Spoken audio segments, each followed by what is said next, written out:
और दर्शकों, आज हम आपको कालसर्प योग कुंडली के बारे में इस वीडियो में चर्चा करेंगे। यह योग जन्म कुंडली में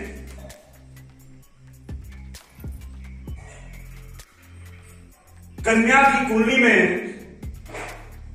अधिकतम देखने को मिलता है। यह कालसर्प योग कुंडली में बड़ा भयंकर योग होता है और इस योग को हमारे विद्वान पंडित या ज्योतिषाचार्य जानते हुए भी जब किसी व्यक्ति को इसके बारे में बताते हैं और उनको इस योग का भयानक रूप दिखाते हुए उन्हें डरा देते हैं, लेकिन ऐसा इस योग से कुछ भी नहीं होता है। यदि बालक की जन्म कुंडली में इस योग की मालूम पड़ जाए तो शादी से पहले इस योग का अनुष्ठान करा के शांति करा सकते हैं। यह योग राहु और मध्य, यह योग कुंडलियों में राहु और मध्य, राहु और केतु के मध्य जब ये सातों ग्रह सूर्य, चंद्रमा, मंगल, बुध, बृहस्पति, शुक्र और शनि उनके मध्य में आ जाती हैं तो कालसर्प योग कुंडली में बन जाता है। अर्थात जब राहु और केतु के मध्य में ये सब ग्रह आ जाएंगी तो ये ग्रह उस जातक या जातकी को अच्छा फल या बुरा फल नहीं दे पाएंगी, क्योंकि राहु और केतु के मध्य ये सातों ग्रह उनके बीच में फंसी हुई हैं। प्रिय मित्रों और दर्शकों, कुंडली में यह योग भयंकर योग तो है ही है, लेकिन आप इस योग से मत घबराओ, क्योंकि जब उस परमात्मा ने, उस परमपिता परमेश्वर ने इन कुंडलियों में इस प्रकार का योग बनाया है तो इस योग का निवारण भी जरूर बताया है। हमारे ज्योतिष शास्त्र में हमारे ऋषि मुनियों और ज्योतिषाचार्यों ने इस योग का निवारण गणितीय विधि से सुचारू रूप से किया है। अब मित्रों, कालसर्प योग के बारे में हम आपको बताते हैं कि यह योग कुंडली में किस प्रकार लागू होता है। प्रिय मित्रों और दर्शकों, यदि आपके पास कुंडली है तो कुंडली आप खोल लें। यदि आपके पास में कालसर्प योग की कुंडली है तो आप कुंडली को खोल लें और जो मैं पढ़ा रहा हूं, जो सूत्र लागू कर रहा हूं, आप अपनी कुंडली पर उन सूत्रों को लागू करके देखें। आइए अब कालसर्प योग कुंडली के बारे में बताते हैं।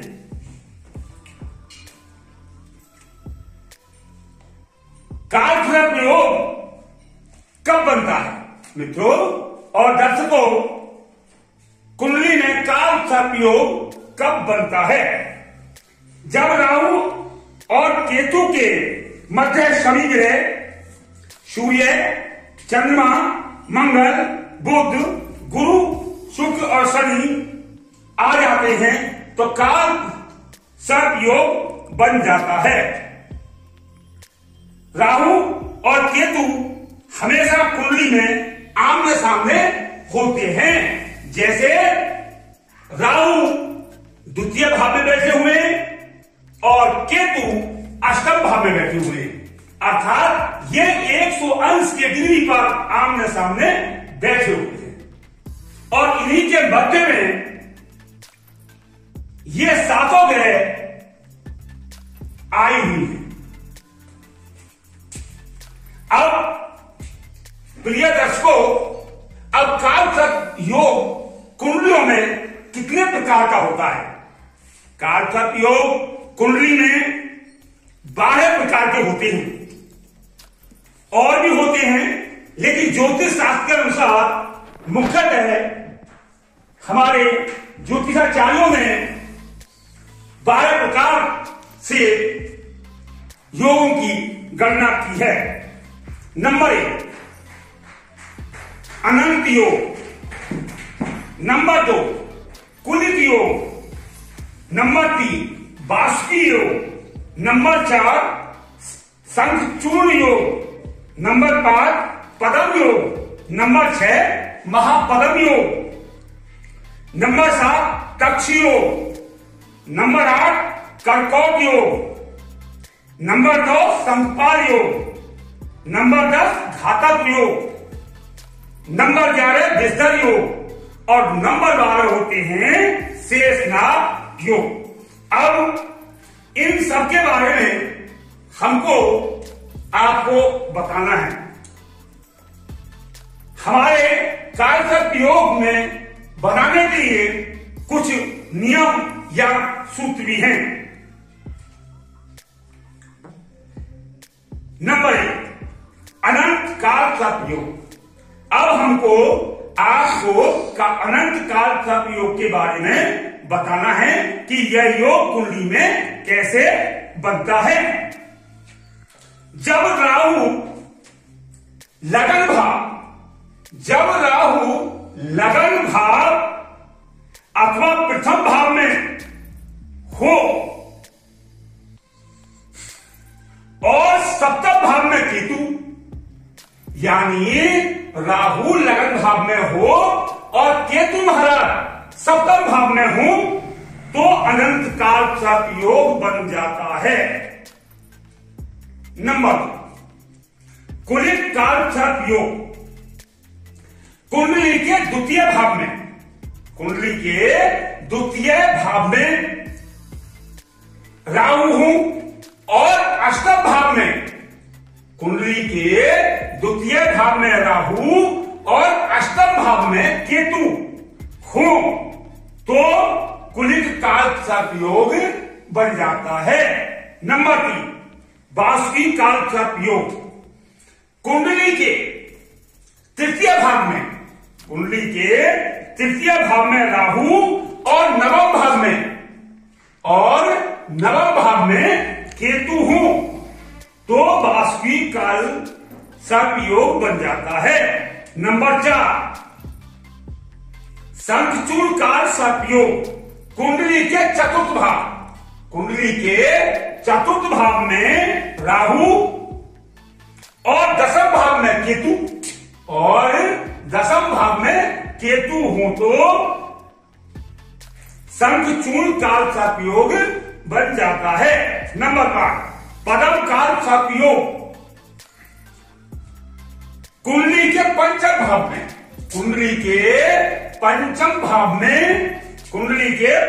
भाव में राहु हूं और एकादश भाव में केतु हूं तो पद्म काल सर्प योग बन जाता है। नंबर 6 महापद्म काल सर्प योग। जब कुंडली में षष्ठम भाव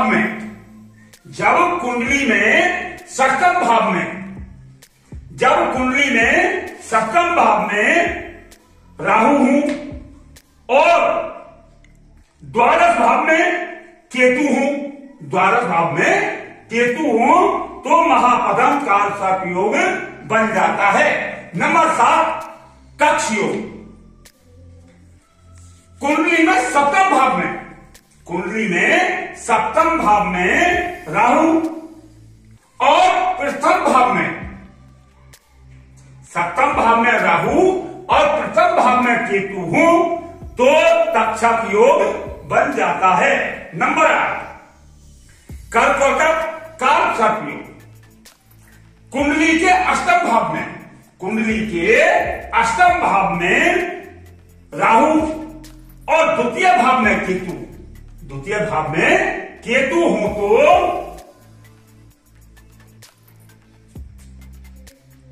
कर्कटक योग बन जाता है। नंबर 9 शंखपाल काल सर्प योग।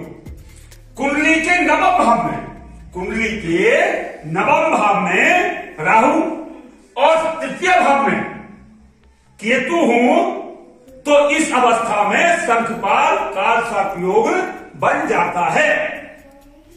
नंबर 10 घातक काल सर्प योग। कुंडली में दसम भाव में, कुंडली में दसम भाव में राहु और चतुर्थ भाव में केतु हूं तो घातक काल सर्प योग बन जाता है। नंबर 11 विजर काल सर्प योग। कुंडली में एकादश भाव में, कुंडली में एकादश भाव में राहु और पंचम भाव में केतु हूं तो विजर काल सर्प योग बन जाता है। नंबर 12 शेषनाग काल सर्प योग। कुंडली में द्वादश भाव में, कुंडली में द्वादश भाव में राहु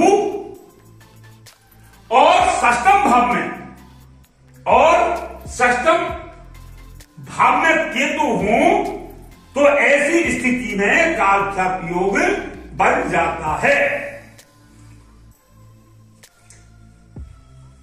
अब मित्रों इस योग को होने से व्यक्ति के सामने क्या क्या समस्याएं आती हैं, इन समस्याओं को हम विधि पूर्वक आपको समझाते हैं कि कालसर्प योग होने से मनुष्य के सामने क्या क्या परेशानी आती है।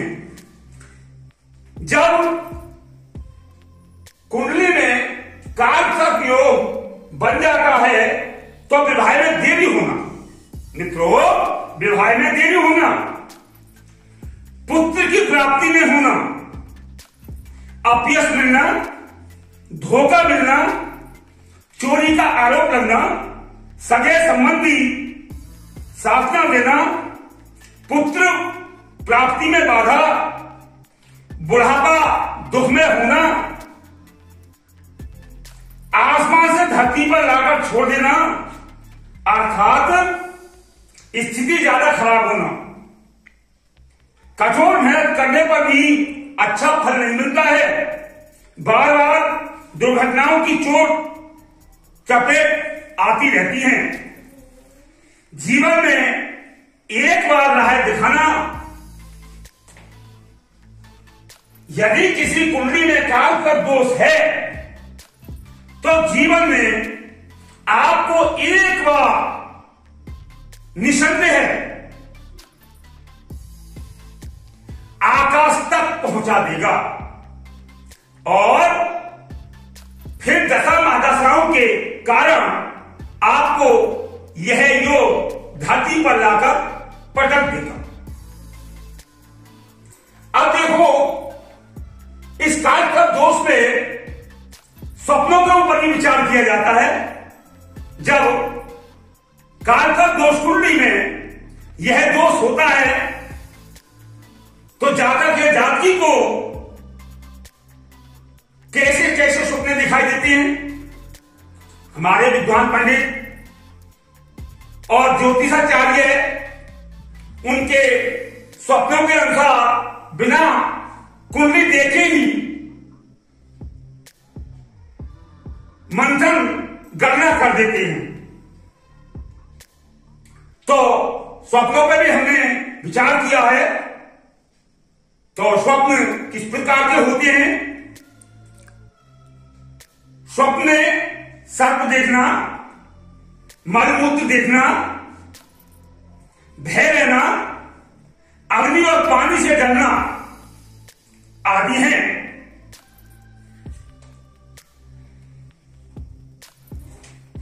मित्रों, कालसर्प योग का प्रभाव भी बड़ा भयानक और खतरनाक होता है। इस योग में उत्पन्न जातक अस्वस्थ रहता है। जब बच्चे का जन्म होता है तो यदि इस प्रकार की कुंडली बनी हुई है तो बच्चा अस्वस्थ रहता है, बंधु वियोग रहता है, शिक्षा में विहीन असाध्य योग और जीवन साथी से वियोग, अनमन, संतति यानी संतान से कष्ट, दरिद्रता, शत्रु से हानि, व्यवसाय में हानि, अपयश, अकाल मृत्यु का भी योग बन जाता है। सभी विकास के सौभाग्य का शिकार होता है तो भी भविष्य में कभी ना कभी वह कुप्रभाव का शिकार अवश्य बनता है। इसकी भीषण कुफल श्रृंखला से बचने के लिए जातकों को इस शुभचिंतक ज्योतिषों वैशाख्य विधि अनुसार सुवाए है। यह भी चेतावनी है कि इस योग में उत्पन्न व्यक्ति यदि सुख समृद्धि संपन्न भी है तो भविष्य में कभी ना कभी इसके कुप्रभाव का शिकार अवश्य हो जाएगा। यदि कोई जातक या जातकी सुख समृद्धि में जन्म लिया है और उसकी कुंडली में यह योग बना हुआ है तो निसंदेह 100% इस योग के कारण एक ना एक दिन वह जातकी या जातक की आर्थिक स्थिति बहुत ही खराब हो जाएगी। प्रिय मित्रों और दर्शकों, मैं ज्योतिषाचार्य इंजीनियर राजकुमार सक्सेना इस योग के बारे में बड़ी मेहनत और लगन से किया है।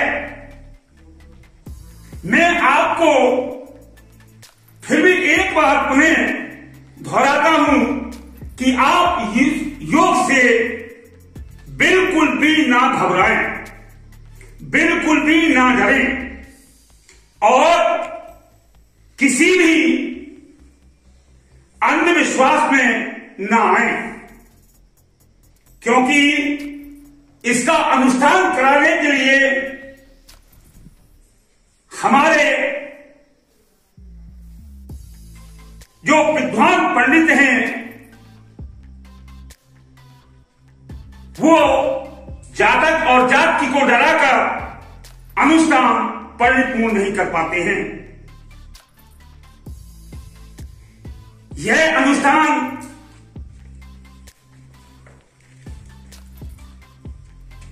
सावन की शुक्ल पक्ष पंचमी अर्थात नाग पंचमी को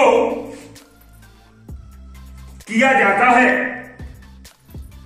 इस अनुष्ठान को विधि पूर्वक यदि तो इस योग से 100% आपको छुटकारा मिल जाएगा।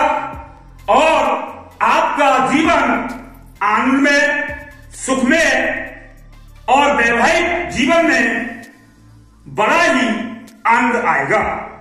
प्रिय मित्रों और दर्शकों, अब हम अपनी वाणी को विराम देते हैं।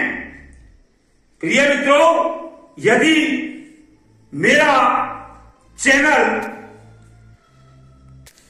अच्छा लगा हो और जो मैंने अभी आपको काल कुंडली के बारे में बताया है, तो मेरे चैनल को सब्सक्राइब और शेयर, लाइक और बेल आइकॉन के बटन को दबाना मत भूलिए। और मित्रों, हमेशा पॉजिटिव रहिए, पॉजिटिव सोचिए, पॉजिटिव कर्म कीजिए।